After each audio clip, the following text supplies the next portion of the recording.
So, as of 2016, you could say the X-Men franchise has definitely had a few bumps in the road. Good bumps and bad bumps. So let's start off with the beginning of 2016 before we get into where this video goes.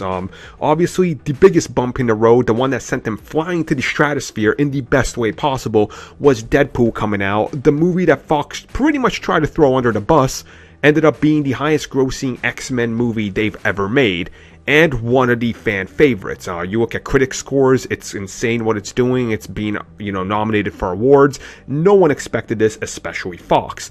Then came the second bump in the road, and this was one where they came down crashing and burning from the sky in the most unexpected way possible.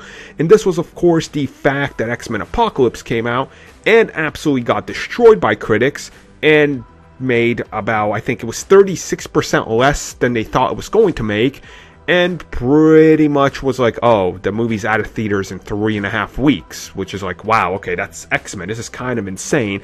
And then, of course, came the other bump in the road. I was like, oh yeah, Gambit, that's definitely not happening. Don't worry about that. Yeah, Gambit. We'll talk about that at a later date. So Fox is in this state of turmoil. They're definitely reevaluating the entire X-Men brand. But you have to really think about the stars of this brand, which are, of course, Michael Fassbender, who is Magneto, James McAvoy, who is, of course, the young Professor X, and, of course, you're going to have Jennifer Lawrence, who is, of course, Mystique. Now, all of their contracts are up. They were up with X-Men Apocalypse.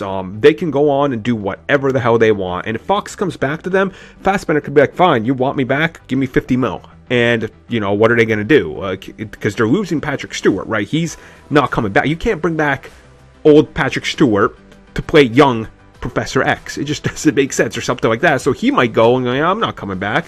And, James McAvoy's probably not going to want to do that. He's expressed some interest in staying away if Michael Fassbender does, who's expressed interest in staying away if Jennifer Lawrence does. And all three of these actors are kind of tied together, right? They're become really good friends, and they've said, well, one of us doesn't come back, none of us are coming back. So Fassbender could be the real big outlier because he's probably the best actor they have out of all of them, right?